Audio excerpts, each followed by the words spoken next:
On Veterans Day, we honor those who have served. In a new op-ed on FoxNews.com, a current Army officer talks about how this country treats our vets. Officer Jeremy Hunt writes, and I quote, "The more we normalize disrespect to the national anthem, applaud Pledge of Allegiance protests, and entertain discussions about how democratic ideals are somehow inherently flawed, the easier it will be to disrespect the people who are sworn to protect those ideals." Well, we've got a great and fantastic panel here to discuss that and many other things on this Veterans Day. Clearly, I have rigged the system because we have 5 soldiers here. 2 Marines and 1 Navy SEAL. Sorry, Air Force, just not represented today. We'll get to you tomorrow. But we love you on this Veterans Day as well as the Coast Guard. Thank you all for being here this morning. So you heard that op-ed. I mean, in some ways, what happened to Vietnam veterans is what this particular officer is talking about. Joy, if you would, do you feel like we're moving in a direction where disrespect could be normalized? I think we see it every day. Sometimes we need to just hit the pause button and think about these are human beings that are represented by this flag and this national anthem.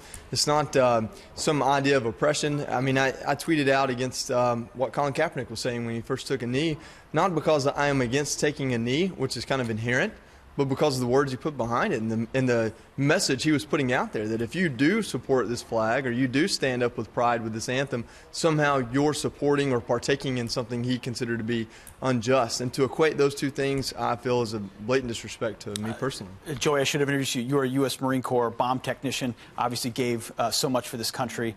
Appreciate you being here this morning as well. Kathy, I want to go to you on that as a veteran of the Army of 10 years as well.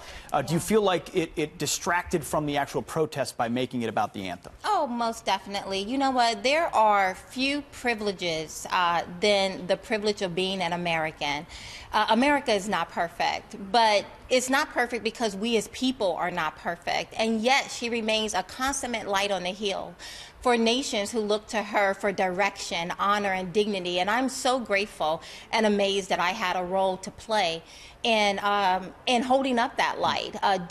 Encouraging disrespect, apathy, disdain for our nation only obliterates our future. And our little futures are going to grow up one day and become the future leaders of our country. And how can we expect them to pick up the mantle, to risk life and limb if we encourage them to hate this nation? Great point. Sean, to that point, former Army Ranger here with us this morning, how do we, those little futures, how do we make sure we're not epically divided and instead unite around the things that matter to all of us? Well, we have to make sure that patriotism always predisposes politics, right? And so that means telling stories to our children about the great sacrifice that our veterans of every generation have made on behalf of this country. Only 0.4% of veterans have served this country during the longest period of war in our nation's history.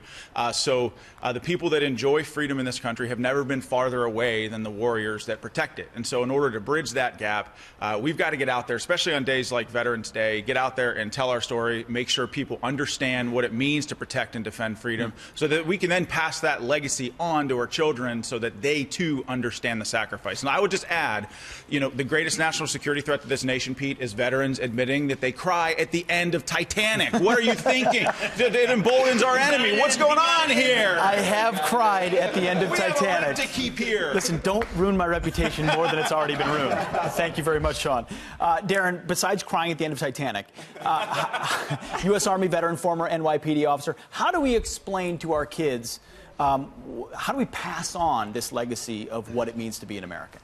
Well, it's interesting. I came on active duty in 1986, and in 1986, a lot of my NCOs were people that fought in the Vietnam War. So oftentimes we had these discourses about how the public treated them when they came back from Vietnam. And it was a very sorrowful time at that, in terms of what happened. So when we move forward in terms of how does the public accept us as military members, I think it's getting better. We have small pockets, primarily in the Democrats, that look down on the service that we've performed as military members, but the overwhelming majority of Americans accept us as the greatness that we provided in this country. And I thank everyone sitting on this panel, including yourself, Pete. Well, I appreciate that. And Katie, I want to go to you, a Marine Corps veteran yourself. The president's overseas. He spent a lot of time talking to troops.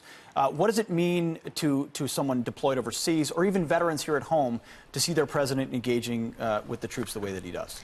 I think it means a lot. I think there's often a disconnect between what we call headquarters in the field, so the people who are making the decisions and the people who are actually carrying them out. So it's important for the people who are making the decisions and having those conversations to come down and visit with the troops.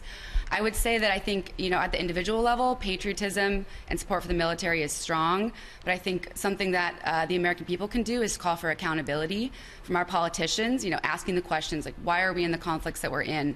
What is the end state here? Who's responsible for success? Afghanistan's a great example. We've been there, 16 years. How many people have we had in charge of that? And there's still no resolution. We're basically at a stalemate. So let's call for accountability. Let's have the discussions and ask the right questions. And yes. Speaking of accountability, I'm going to ask for forgiveness before the segment is over, because we have an NFL linebacker, a special operator, and a Navy SEAL, and we have 1 minute to go in this segment because TV is terrible. So I'll give you both a brief moment of reflection on Veterans Day today. Carl. I think, one of the biggest things is, first I'd like to say that he got in 86. I was born in 83.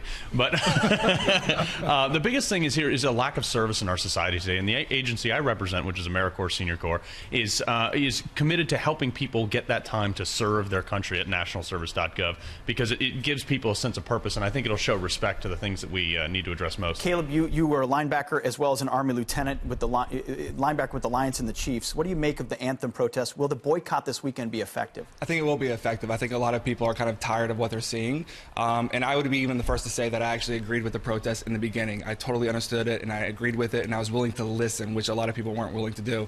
But I think it's now, like I said yesterday, kind of rendering ineffective, and I think it's time to just kind of move on. And if you're going to continue to protest, let's shift fire and do it in another capacity. Jason, final thoughts on this Vets Day? Final thoughts. One, we want to welcome home our Vietnam vets. They need to take their proper place in the pantheon of our warriors, and they are our heroes. Number two, that sort of pride starts with leadership, telling the stories, and being grateful that we're part of the greatest nation in the history of the world. God bless America. God bless you guys. Caleb and Jason, we short-shrifted you both. We'll get to you first when we come back to this in the 9 o'clock hour. Thank you all for being here. You'll hold me accountable? The viewers always do.